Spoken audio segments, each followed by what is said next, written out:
भगवान का पूर्णिमा का सत्संग होता है, क्या सत्संग या प्राप्त होता है हम लोगों को, उसी में हम सब आते हैं। और आकर के अपने जो भी है अध्ययन करते हैं, पढ़ते हैं, लिखते हैं।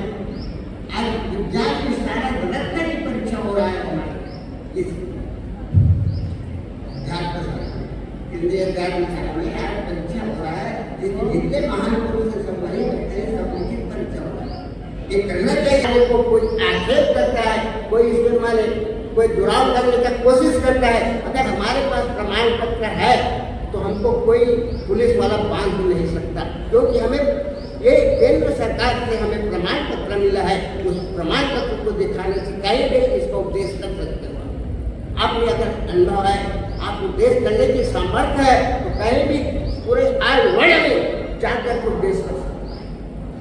इसका कोई नहीं, इसलिए सर्टिफिकेट होना जरूरी है, क्योंकि प्रमाण पत्र होना जरूरी है।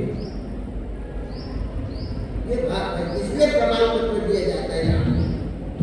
उसका कारण है जिस प्रकार से जैसे एमपी बोर्ड है, एमपी बोर्ड से पहले से लेकर 11th तक के उसको 12th तक के उसको सर्टिफिकेट बोर्ड का मिलता है। छत्तीसगढ़ से मिलता है, हाँ, पंजाब से लेके चाहते हैं कि ज्ञान की साधन है, लेकिन उनको बैठने का जगह भी नहीं मिलता समय पढ़ने का। नहीं, क्यों नहीं? उसका अनुभव जब तक के सुने तब तक कैसे निकला देगा, उसको प्रमाण पत्र चाहिए।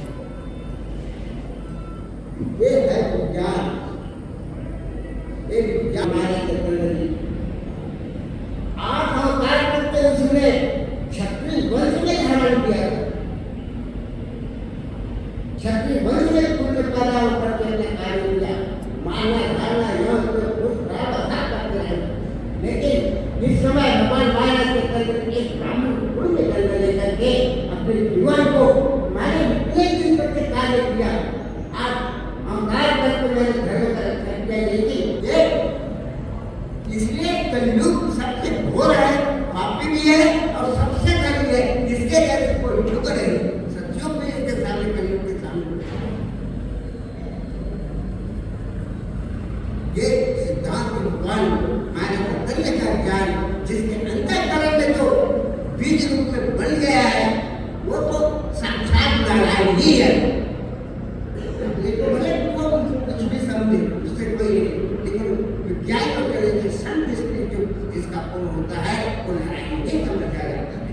विज्ञानी जहाँ विज्ञान सारा विज्ञान वर्तमान में और हम लोग उतने दूर से आते हैं, क्यों आते हैं? खाने के लिए आते हैं। अरे वो दो शब्द हमारे अंतःकरण में लग जाता है तो हम कृतज्ञ हो जाते हैं। इसमें कोई संकल्प है, आप सब शिव स्वरूप ब्रह्म स्वरूप हो। 484 लाख को एक जीव जब उत्पत्ति होता है, पहले उद्भिद में जाते हैं, उसके बाद वेदन में जाते हैं, उसके बाद अंडज में जाते हैं, उसके बाद जारज में जाते हैं, और जारज के बाद में फिर हमें मनुष्य में आते हैं, पशु मनुष्य में आते हैं, मनुष्य में आते हैं, नर मनुष्य में आते हैं, और फिर नर मनुष्य का भी अगर जिसका बुद्धि को साथ रहा हो वो नारायण ही बन जाता है। नारायण ही तो यहाँ हमारे में जीव बना है, अलग नहीं है। वही परम पर ब्रह्म परमेश्वर जो है हमारे अंतःकरण में जीव बन के 484 लाख बन गए घूम रहा। हम कोई विश्व देव परम ब्रह्म परमात्मा एक जो सबको अपने आनंद के लिए 484 लाख क्यों नहीं चलाए?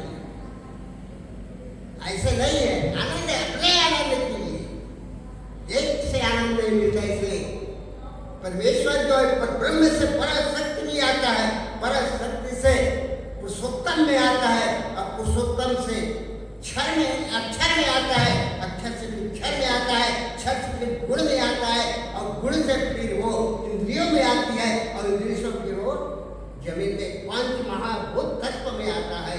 तब फिर पृथ्वी से फिर उत्क्रांत होता है। तो एक कई करोड़ों साल अपने जीवन को वृक्ष में फल दे दे करके सब संतों महात्माओं को तृप्त करते हैं। उसके बाद हम स्वेदाय में शरीर भी मिलता है और परावाणी मिलती है। स्वेदाय में हमारा शरीर भी मिलता है और इंद्रियां भी मिलती है। और उसमें बसंती वाले मिलती। उसके बाद हमारे तीसरा योनि है अंडज में आते हैं। अंडज में हमारा शरीर भी मिलता है, इंद्रिय भी मिलते हैं और मन भी मिलता है। और चारा में आने से हमारे वो मध्यमा वाणी मिलती है तीसरा में। और चौथा एक योनि आता है जारक का।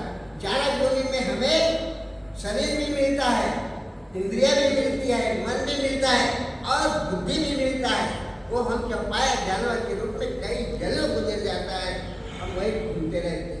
उसके बाद उसके उपरांत होने के बाद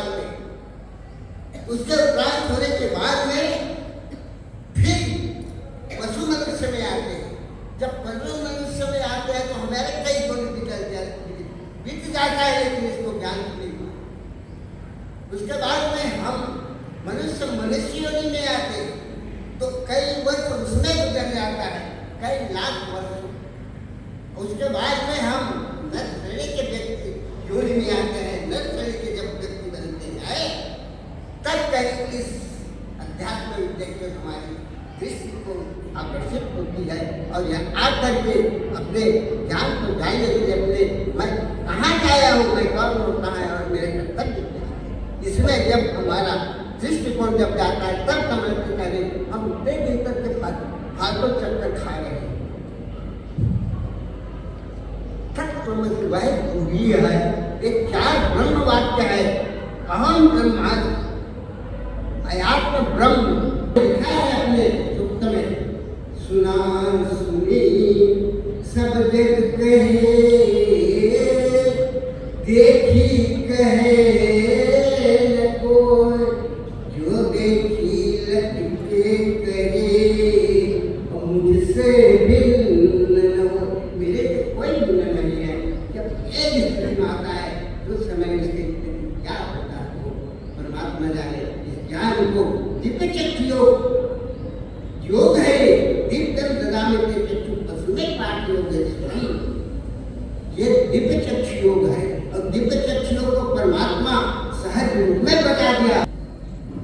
भगवान के अंतःकरण में ये बात बैठा और कहा देखा ये दिख रहा है, ये बाह्य स्वरूप, ये क्षर है। एक मिनट में उसे समझाया ये बाह्य स्वरूप तो दिख रहा है, क्षर है, और इसमें कुठस्थ रूप से भरा हुआ जो मिठास है वो अक्षर है और इसका नाम विश्वोत्तम है। बस इतना बता दिया। और इसको जो वृक्ष बना देंगे, बीज रूप में दे रहा हूँ, इसको अगर वृक्ष बना देगा वो अवतार है, ये बुद्ध अवतार के। इसीलिए भगवान महाराज चैतन्य जी अमरकंटक में जाकर अपने पूरे परिवार को छोड़ दिया, अपने भाई को दे दिया, परिवार आप संभालो। अपने माता जी से आज्ञा लेकर के उसने आ गए और अमरकंटक में जब कठिन तपस्या किया, जिसका परिणाम आज हमें सब मानव के लिए, हमारे केवल विज्ञानशाला के लिए, सब मानव के लिए, विश्व के लिए वो कल्याण का रास्ता बना दिया। जो इस ज्ञान को प्राप्त करेगा उसका जन्म है, मृत्यु है, आएगा नहीं आएगा ऐसा बात नहीं। ये जीव जान चला है तो आएगा ही, मरता नहीं। लेकिन वो कैसे आएगा? विभूति रूप में आएगा, ऐसा साधारण नहीं आएगा। विभूति रूप में जितने विज्ञानी है वो सब विभूति रूप में आकर विश्व का कल्याण के लिए काम करें, अपने कल्याण के लिए, व्यक्ति कल्याण के लिए, समष्टि कल्याण के लिए अपने जीवन में करें। ये भाव भगवान महाराज चैतन्य में जी आया और इसने इसका हमें आज वृक्ष बना दिया। और वृक्ष बना करके हर मानव के अंदर में जो सर्वांग योग जो है वो सर्वांग योग को पढ़ने से उनका आत्म कल्याण तो होगा ही, साथ में उनके सुनने वाले, जानने वाले और उसको व्यक्त करने वाले का भी कल्याण होता है। यहाँ कोई जन्म है न मरण है, अवगमन। इसलिए भगवान महाराज चैतन्य जी इसको वृक्ष रूप में अमरकंटक में बना करके हम लोगों के सामने कितना तकलीफ सहा होगा उसको वो जान। जितने अवतारी आते हैं इस धर्म संस्थापना के लिए वो हमेशा कष्टमय जीवन व्यतीत करते हैं, मगर वो कष्ट उसके लिए सुख है। हर मनुष्य का कष्ट उसके जीवन के लिए सुख है। हम सोचते कष्ट पा रहे तो हमारी गलती पड़ा है, हमारे अज्ञानता पड़ा है, हम नहीं जानते दुख जो दुख मिलता है उसको सुख भी मिलता है, और सुख जो मिलता है वो दुख भी मिलता है। दोनों अलग नहीं, दुख सुख भोग समानी, मूर्ख गावे रोए, ज्ञानी जन समझे रहे, सुन कृष्ण लीला जो। ये परमात्मा की लीला है। ये जो कुछ हो रहा है विश्व में, जो कुछ हो रहा है वो परमात्मा की लीला है। और 484 अपने आनंद के लिए बनाया है।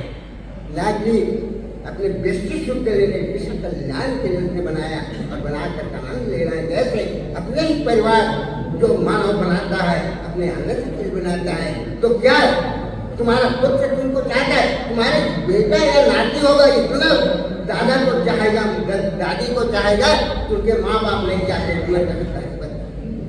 अब इसीलिए हम बेटे से प्यार नहीं करेंगे, लेकिन उस बच्चे को देख करके अपना आनंद भोर हो जाते हैं। ये आनंद है, ये परमात्मा का ज्ञान है, उसके सबको बराबर दे।